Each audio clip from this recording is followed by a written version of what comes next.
안녕하세요. 유니쌤의 자궁리셋 한의사 김윤입니다. 저번에 질건조증 나는 어느 단계인가에 대한 영상에서는 이 질건조증이 어떤 식으로 악화가 되는지에 대해서 말씀을 드렸는데요. 나이를 먹으면서 외음부와 질환이 점점 건조해지기 때문에 질건조증은 점점 심해질 수밖에 없는 질환입니다. 그래서 오늘은 질건조증 진행을 늦출 수 있는 방법에 대해서 알려드릴게요. 우선 좋아요, 구독 부탁드립니다.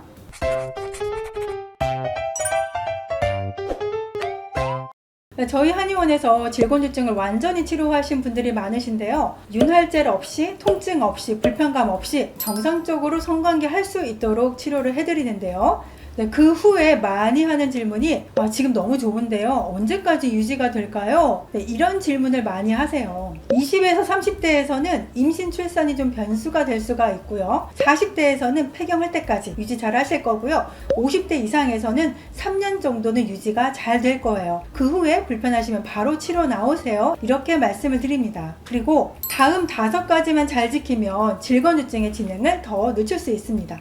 첫 번째, 수분 섭취입니다. 우리 몸의 모든 조직들은 수분이 필요해요. 당연히 질 점막도 수분이 있어야 촉촉하고 건강하게 유지가 될 수 있어요. 수분 섭취는 정말 건강을 위해서는 기본이죠. WHO에서 권장하는 하루 물 섭취량은 1.5에서 2리터인데요. 우리가 하루에 먹는 음식이나 음료에 따라서 조금 달라지기도 합니다. 야채나 과일 등을 잘 안 먹는다면 수분 섭취량을 조금 더 늘려주시는 것이 좋고요. 커피나 술, 탄산음료, 주스 등 이런 음료를 자주 섭취하는 경우에는 수분이 부족해질 수 있기 때문에 물 섭취를 조금 더 늘려주시는 것이 좋아요. 두 번째는 운동입니다. 모든 질병에 운동이 빠지지를 않죠. 오늘 말씀드리는 이 질건조증에도 아주 중요합니다. 윤활을 도와주는 이 질액 혹은 액은 질 점막에서도 분비가 되는데요. 이 질 주변에서 흐르던 혈액이 질벽 안쪽으로 여과가 되면서 체액 성분이 조금씩 흘러나오게 됩니다. 그래서 중요한 것이 자궁과 질 주변의 혈류순환이 중요한 거고요. 이것을 도와주는 것이 바로 운동입니다. 어떤 운동을 해야 할까요? 그냥 터벅터벅 이렇게 걷기만 하면 될까요? 안 하는 것보다는 좋긴 하겠지만요. 가장 효과적인 것은 유산소 운동입니다. 강도는 땀이 날 정도로, 심장 박동이 빨라질 정도로. 그 이유는 심장 근육의 이 펌프질을 더 강하게 해주기 위해서예요. 그러면 골반 강내 쪽으로 자궁과 질 쪽에 혈류 공급이 많아지게 되면서 질건조증에 도움이 됩니다. 특히 빠르게 걷기나 뛰기 등의 고강도 운동이 더 효과적인데요. 운동을 처음 하실 때에는요, 서서히 강도를 올리시고요. 과체중이거나 또 무릎이나 발목 관절에 질환이 있다라고 하면 자전거 타기나 수영을 하시는데 좀 숨을 좀 찰 정도로 해주시는 것이 좋습니다. 저도 환자분들 치료해 보면은요, 운동을 꾸준히 하시거나 또 활동성이 좀 활발한 여성들이 예상했던 치료 기간보다 치료 효과가 더 빠르게 나타나더라고요. 여기에다가 케겔 운동도 겸해 주시면 좋아요. 왜냐면 자궁과 질 주변의 혈액순환을 촉진시켜주기 때문에 질 주변의 관략근 강화에도 좋지만 액 분비에도 도움이 됩니다. 세 번째는 규칙적인 성생활입니다.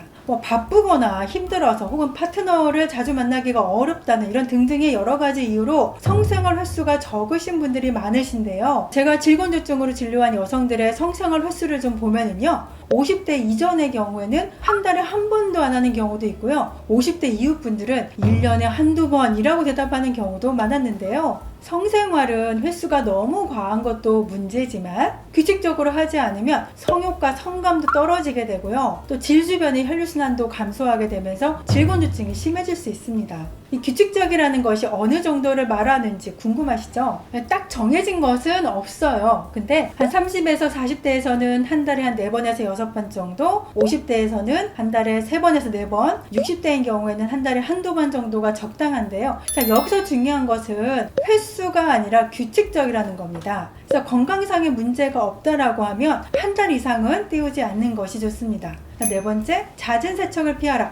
특히 부지런한 여성들이 보면 매일매일 외음부 세정에 신경을 쓰시는데요. 외음부를 씻는 여성 청결제나 또 질내부에 사용하는 질세정제를 사용하시는데요. 이게 제품에 따라서 너무 잦은 질세척은 오히려 질을 더욱 건조하게 만들 수 있습니다. 여성 청결제나 질세정제는 불편감이 있을 때만 한 달에 한두 번 정도 사용하시는 것이 좋습니다.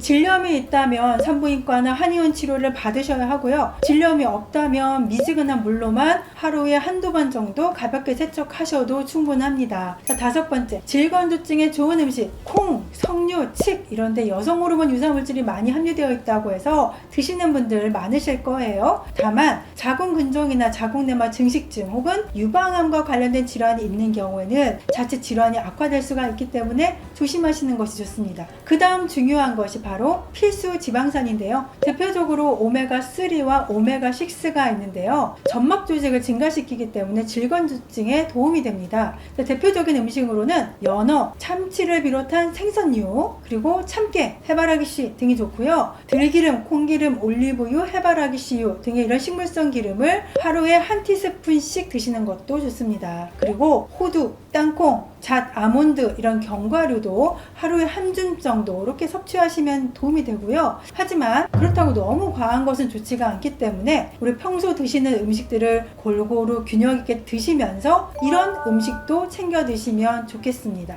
주변 분들께 공유 많이 부탁드리고요. 다음에도 여성에게 도움이 되는 좋은 영상으로 찾아뵙도록 하겠습니다.